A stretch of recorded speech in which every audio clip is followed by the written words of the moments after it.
All right, this is ninth grade.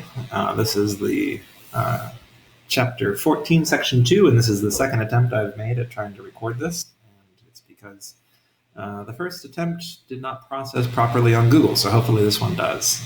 If all goes well, this will be up by Thursday at some point during the day. And if not, you'll probably see it Friday. But this is just simply now to supplement the assignments that you've already begun in this section. At the end of this tutorial, I will assign something else related to this section, and it will be due on Monday morning. So you can expect then that in addition to this tutorial, Friday, you can begin simply working on the assignment that I've given you on Google Classroom. Okay, so today section is looking specifically at Stalin and his reign in Russia. And it's looking at it through the lens of totalitarianism. And so the last section looked at the rise of the Bolsheviks and the Russian Revolution and the kind of the brief rise to power of Stalin. And today we want to look more at the way in which Stalin ruled. But when we look at Stalin, we say he was a totalitarian, right? And totalitarianism is simply a government's complete control of its citizenry. Very often, a totalitarianism or a totalitarianist state is ruled by one specific charismatic leader. In this case, it was Stalin, but there are other examples around the world and throughout history. Obviously, Hitler was a totalitarian, but he wasn't communist, he was a fascist. And North Korea has been ruled by a series of totalitarian leaders. There are others all around the world, even today. And they all have similar features, even though they all might not agree with each other, right? So, for instance, Stalin and Hitler did not like each other because they came from very different philosophies on what was important. But the features that they share are that very often they all use police terror to intimidate their citizenry, to force people to think or live differently. They attempt to indoctrinate their people through the education system, through the media, through propaganda campaigns. They censor all media, all movies, books, art. All of it is censored by the government so that nothing is written or said or shown that is anti-government or anti that particular leader. And very often they are persecutorial of specific religions or ethnicities. So, with respect to Russia, Russia and Stalin, once he came to power, utilized the police to attack his opponents, particularly. Anybody that got in his way, Stalin got rid of. And so in the 1920s, this began, but it really kind of reached its height in the 1930s, where he begins to get rid of all sorts of or people in positions high in government, right? So you can see 14 of 16 army commanders, 8 of 8 admirals, 27 top drafters of the Soviet Constitution. These were all people that believed in communism and were loyal to both the Soviet Union and probably to Stalin, but Stalin saw them as threats. And so he had them gotten rid of. And when I say gotten rid of, I mean either moved to Siberia or killed or exiled, right? Additionally, like if you were just a common worker working in a factory, you could get 5 years forced labor for doing something as simple as bungling your job. This was seen as a wrecking socialist property or sabotage. And so you could be either forced labor or death, right? In the end, Stalin's police kill something like 8 to 13 million of their own citizens, right? So the Great Purge or the Reign of Terror, the Great Terror, is something that is particularly tied to Stalin, and nevertheless people loved him, right? So this is kind of the interesting piece. Additionally, the Russians used propaganda and censorship to make sure that anything that was produced in the media was glorifying Stalin and communism, and nothing that was produced could do that otherwise. And so, let's see if I can come up with something. No, that's probably the best example. Yeah, there we go. And so artists, instead of producing art, really began simply to produce propaganda, right? Posters or books or movies that simply glorified Stalin and glorified the Soviet Union.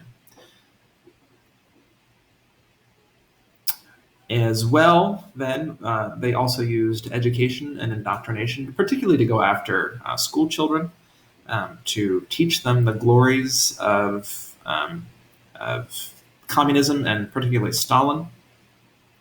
And school children were particularly targeted because if you can teach children to love Stalin at a young age, then they wouldn't have to be purged later on in life. They would never think independently.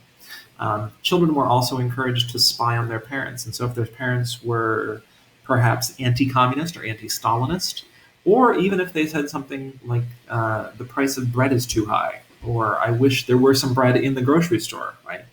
The children would report this to their teachers. The teachers would report it to the secret police, and off the parents would go either to the gulags in Siberia or to death, right?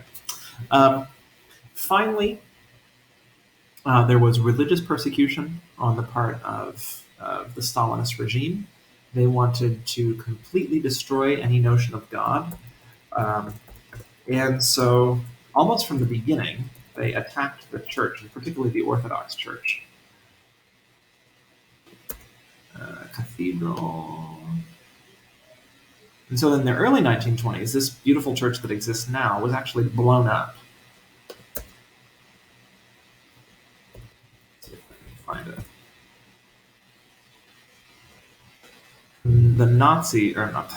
The communists, there it is.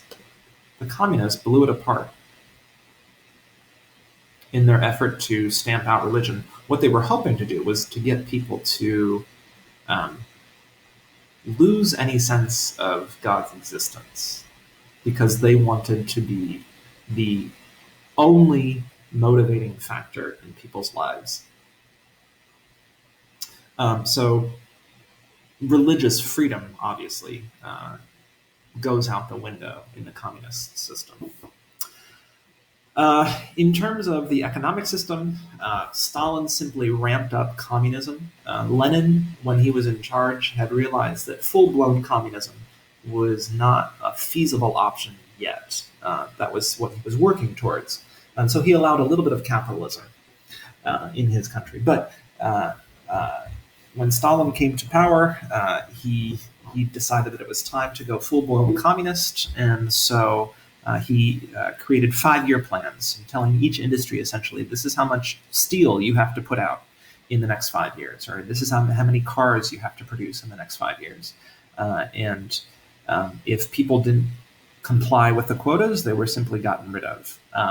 And this also forced all sorts of peasants into the cities so that they could work in these new factories that were being built. The idea that Stalin had was to basically catch Russia up to the rest of the world. Additionally, then, any peasants that were left on the countryside were collectivized on farms. So they were forced to leave their individual farms and move on to these state-owned communes where they were all forced to work together to produce grain. And then the army would come around and collect every last piece of grain and send it off to the cities. So there was hardly anything left for the peasants to survive on, and many of them died of starvation.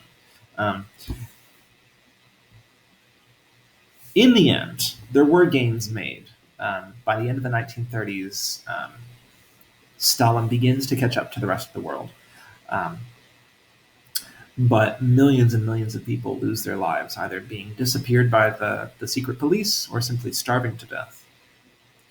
Women particularly have it hard. They're given equal rights and they're expected to go out into society and work just like men, but then they're also expected to come back home and raise the children.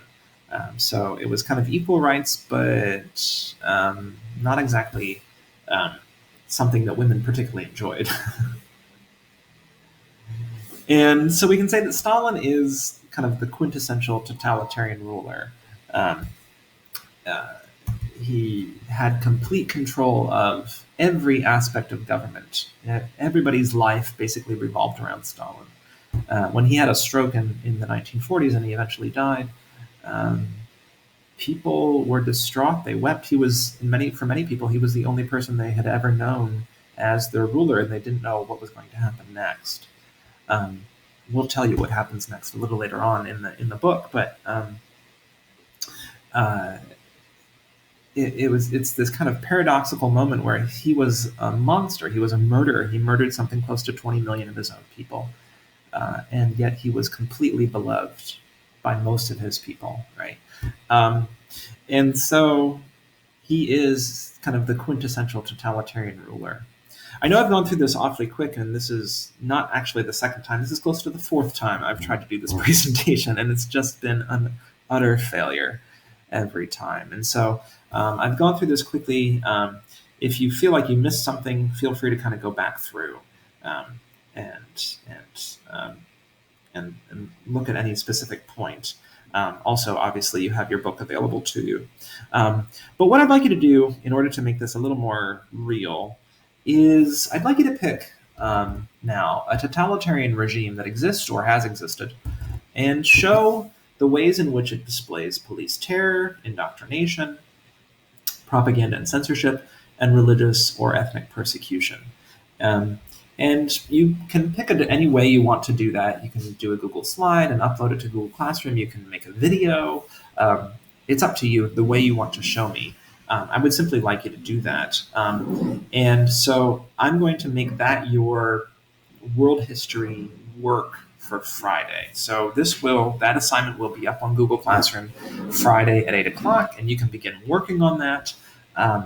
And I will make it due then Monday morning at 8 o'clock. So you have the weekend to do that because this is a little more extensive of an assignment. If you have any questions or if you feel like you need me to elaborate on any of this, again, I know I've gone through this awfully quickly, but I'm exasperated at how many times I've had to do this particular presentation, and I'm losing patience. So if you have any questions particularly, feel free to ask me, and I can maybe make a brief supplementary video if that's what you feel like you need.